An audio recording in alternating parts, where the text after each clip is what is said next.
Welcome to the deep dive. Today, we're tackling something that might initially sound a bit niche church planting movements. But trust me, what we're really digging into here are the core principles behind how any movement, any idea can really take off and just spread like wildfire. Exactly, yeah. Think of a church planting movement basically as the rapid and widespread growth of local indigenous churches within a particular group of people. Okay. The ultimate goal really is that everyone in that community gets a genuine chance to hear and respond to the Christian message, Right. And to understand how these things work, we're looking at this really fascinating 1998 study. It examined movements in just incredibly diverse places: Cambodia, China, India, North Africa, even parts of South America. Mm-hmm. And our mission, I guess, in this deep dive is to pull out those common threads, the recurring characteristics that popped up across these very different cultures and contexts. We want to understand the sort of fundamental engine driving this kind of rapid growth. Okay, let's unpack this. So, where does this engine even start? Well, the study consistently pointed to this first thing, prayer, but not just any prayer, foundational and fervent prayer. Yeah. Think of it like mobilizing a really dedicated group, intercessors, people who pray specifically for others to really plead, on behalf of a specific community. And what's fascinating here is that intensity, that persistence. The study draws this really powerful parallel to like Abraham arguing for Sodom or Nehemiah's deep concern for his people back home. It's this sense of spiritual burden and consistent prayer that seems absolutely foundational. Yeah, it makes you wonder, could we see a similar dynamic in any successful movement? Yeah. That deep, unwavering belief and commitment from a core group. It gets even more active, actually. In places like Cambodia and India, this fervent prayer took the form of prayer walking. Believers would literally walk through villages praying, sort of binding what they saw as negative influences before they even shared their message. Right. It wasn't necessarily about, seeing literal demons behind every bush, but maybe more about making a spiritual declaration, creating an environment they felt would be more receptive. Preparing the ground. Kind of like preparing the ground before planting seeds, yeah. And the study notes some pretty remarkable outcomes in India, like a visible decrease in idols in certain areas and real measurable church growth where prayer walking was consistent. It does make you think about the power of focused intention, doesn't it? Yeah, that's pretty compelling stuff. So, moving on. The next characteristic the study flagged was abundant gospel sowing. It wasn't enough just to pray. The message itself had to be spread, really widely and through all sorts of ways. Precisely. Think of it like marketing almost. Yeah? You can't expect widespread adoption if you only reach a handful of people, right? Right. The Cambodia case study is a great example here. They used, a whole range of methods: the Jesus film, radio broadcasts, handing out literature, community development projects, plus just countless personal conversations, sharing their beliefs one-on-one. Like a multi-pronged outreach strategy. Totally. And it wasn't just about scattering info randomly. The study pointed to an example in Orissa, India. They used radio broadcasts combined with local storytelling techniques. Oh, interesting. And it led to the incredible planting of over 500 churches among the Kui people in just 5 years. Wow. 500. Yeah. It really shows the power of tailoring the message. But what stands out is that while the methods were diverse, adapted, the core message stayed central. So the key takeaway seems to be, be creative, be persistent, find multiple ways to get your core ideas out there. Makes sense. Now, you'd think just getting the message out there would be enough, right? But the study really stressed that church planting needs to be intentional. It's not just about individuals converting, it's about forming actual communities. Exactly. The study emphasizes that the aim, the intention, has to be to immediately follow up with people who respond and gather them into fellowships, what they call churches. These new communities then become hubs for support, learning, worship, and crucially, further outreach. It highlights the importance of building structure, building connection around that shared belief. The examples from Orissa and northern India really show this. Evangelists went out specifically looking for a person of peace, someone open to the message, and then they actually stay in that village with the explicit goal of starting a house church. It's targeted action with a clear outcome in mind. Yeah. And the study makes a really important contrast here. It mentions the Jesus film being shown in some tribal villages without that intentional follow-up. Uh-huh. And in those places, they actually saw an increase in idols and temples. Wow, really? The opposite effect. Yeah, it just underscores that critical difference between simply broadcasting a message and actively nurturing a community of people who believe it. So it's planting the seed and cultivating the soil. Okay. The next characteristic then is all about who does the cultivating. Local believers as leaders. This is really critical. I mean, for any movement aiming for sustained, rapid growth, this is huge. The study emphasizes how important it is to raise up leaders from within the local group. Right. Not outsiders. Well, not primarily. Mm-hmm. When you rely too heavily on importing leaders from outside that culture, it can actually slow things down, hinder the movement's ability to multiply naturally. Think about, I don't know, a business trying to expand into a new market. Yeah. You need that local expertise, right? Yeah, absolutely. The Cambodian Baptist churches are a prime example here, aren't they? From the very start, local believers planted and led those churches. And apparently even today, no outsider has ever been in a leadership role there. And what's fascinating or maybe challenging is the common hesitation the study points out. Outsiders often lack confidence in local believers to actually lead. So the outsider might stick around too long and inadvertently prevent local leadership from really emerging and taking ownership. It definitely raises questions about trust and empowerment in any kind of collaborative effort. It's about trusting the potential within the community itself. Okay, building on that, the study also highlighted laity filling leadership positions. So it's not just local leaders, but everyday members stepping up. Absolutely. Again, look at the Cambodian Baptists. Yeah. Very few full-time pastors. Instead, lay leadership ordinary members taking on real responsibilities played a massive role, especially when existing churches went out to plant new ones. They actively involved new believers in ministry right from the start. It challenges that idea that leadership is only for a select, trained few. Totally. And the study shares this incredible story, doesn't it, about a non-literate Cambodian rice farmer and basket weaver who became a believer and then planted a church right in her own home. It just hammers home that impactful leadership can come from really unexpected places. Doesn't always require a formal qualification.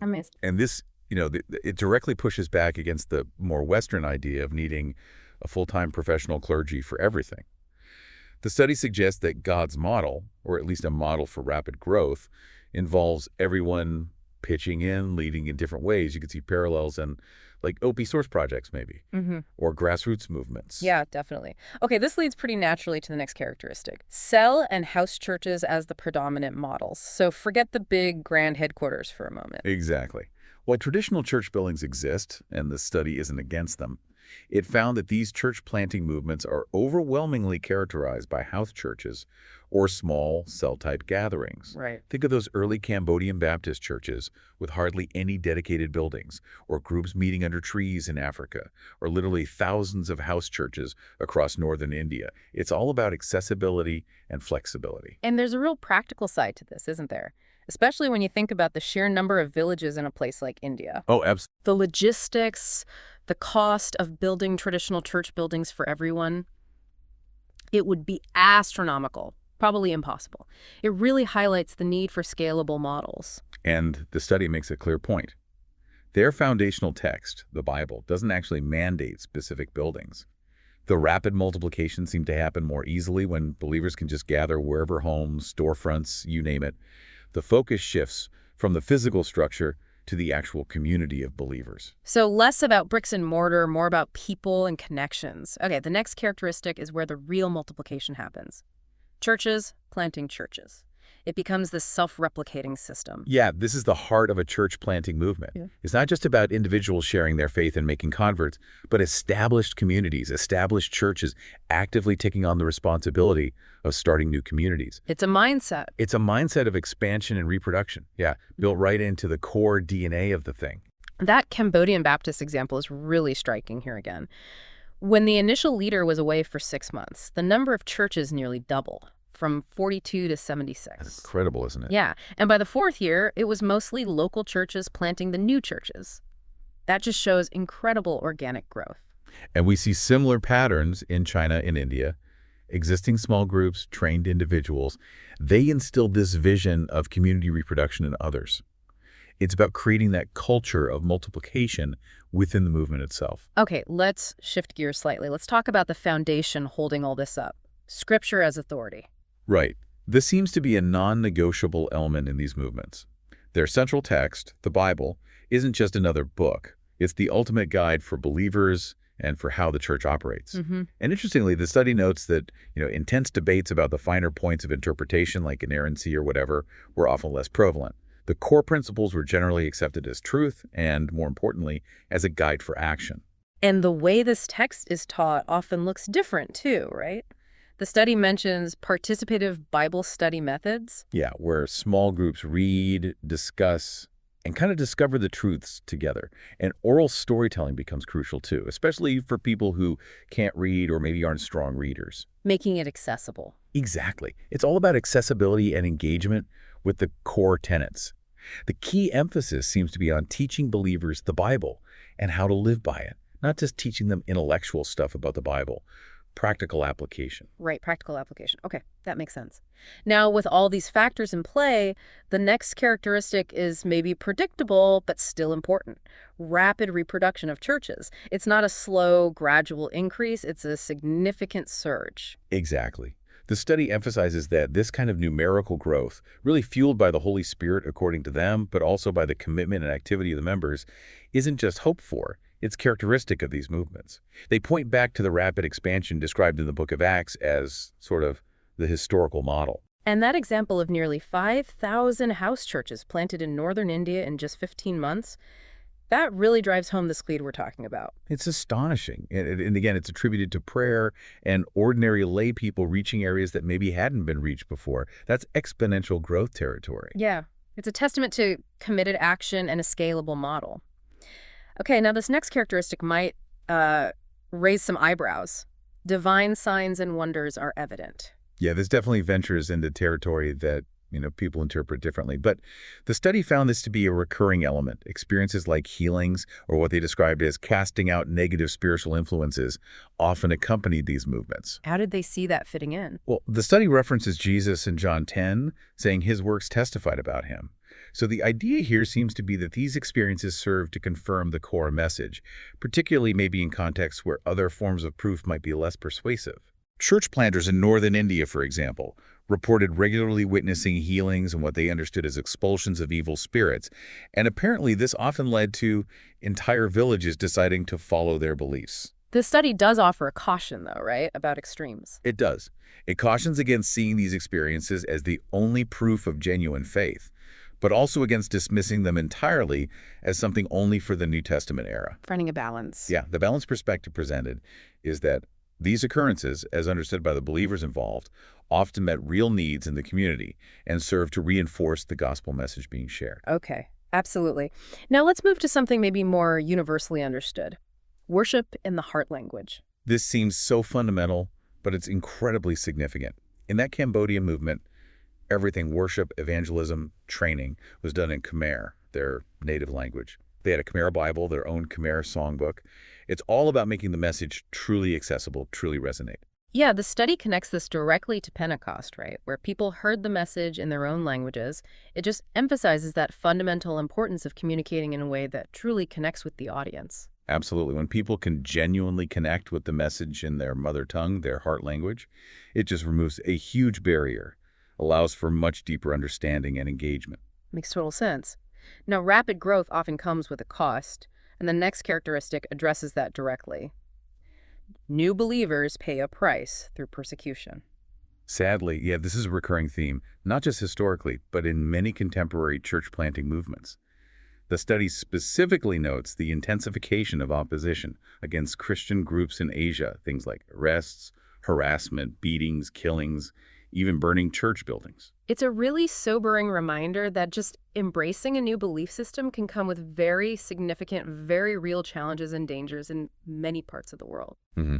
And while obviously those opposing the movement intend harm, the study points out the kind of paradoxical reality that this opposition can sometimes unintentionally lead to further spread. As believers are scattered, they take their faith with them into new areas. A powerful, albeit difficult, aspect to consider. Okay, the next characteristic shifts back to leadership development. Church leaders are trained on the job. Yeah, this goes hand in hand with the emphasis on local leadership and just the sheer speed of the growth. Traditional long-term Bible schools or seminaries often aren't practical or, frankly, sufficient to equip the number of leaders needed in these movements, especially among people with limited literacy or financial resources. So it's more like just-in-time learning within the community. Exactly. The Cambodian Rural Leaders Training Program and something called Theological Education by extension, TE, are great examples of this contextualized on-the-job training. And the study mentions similar short-term intensive training sessions being used really effectively in South Asia, too. Yeah. The focus is squarely on equipping leaders within their own communities, using methods that are relevant right there, right then. As the study points out, maybe more formal training can develop later, but that initial rapid growth often relies heavily on this more immediate practical approach to getting leaders ready. Building on that practicality, the next characteristic. Pastors are bivocational, meaning they have another job besides leading their church. Yeah, this is often just a necessity, especially in the early stages when new, small churches probably don't have the resources to financially support a full-time leader. The study also raises an interesting point about potential downsides of requiring full-time leaders too early. Things like financial dependency, maybe creating an artificial separation between the clergy and the laity.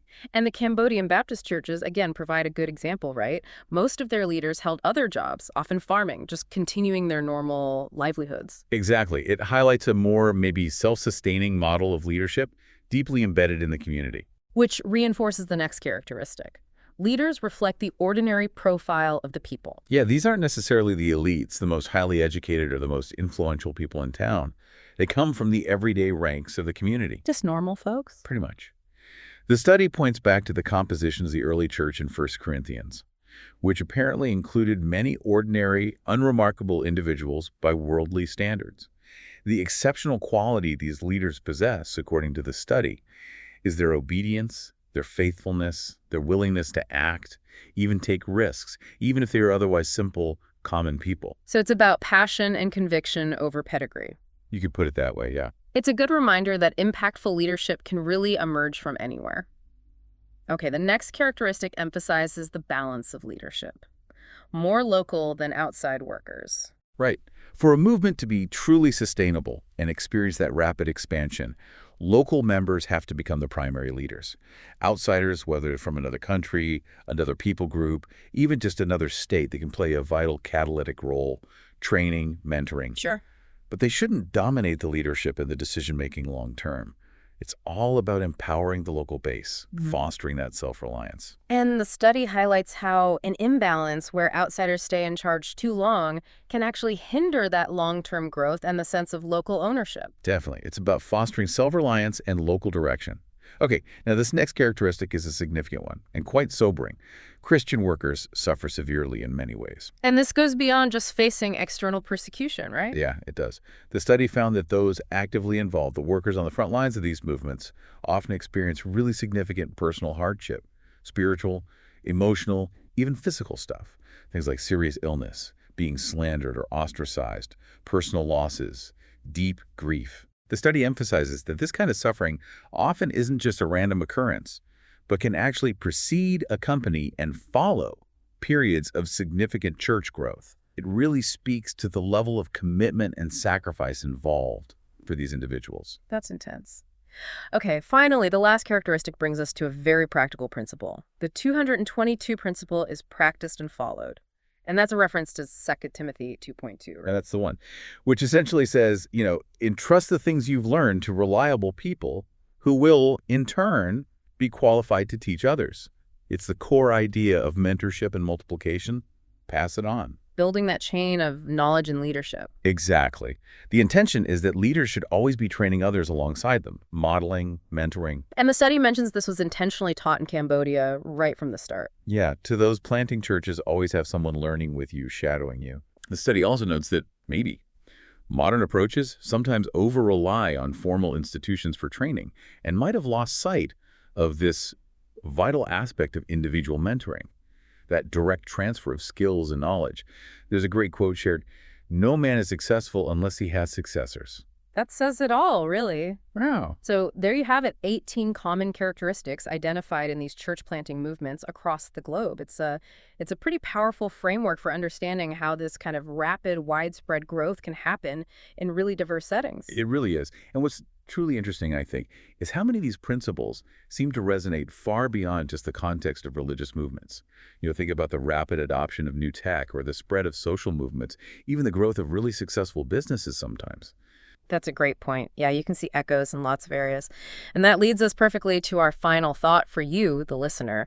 Considering these 18 characteristics we've just walked through, things like fervent prayer or intention, abundant sowing, local leadership, cell structures, replication, mentorship, what single principle resonates most strongly with you when you think about how ideas and movements spread and really take hold? Mm. And how might that principle apply in areas completely outside of this specific religious context? Could be business, social change, technology, anything. It's definitely worth considering those underlying dynamics of growth and multiplication in all sorts of fields. Absolutely. Food for thought. Definitely. Thanks for taking this deep dive with us today.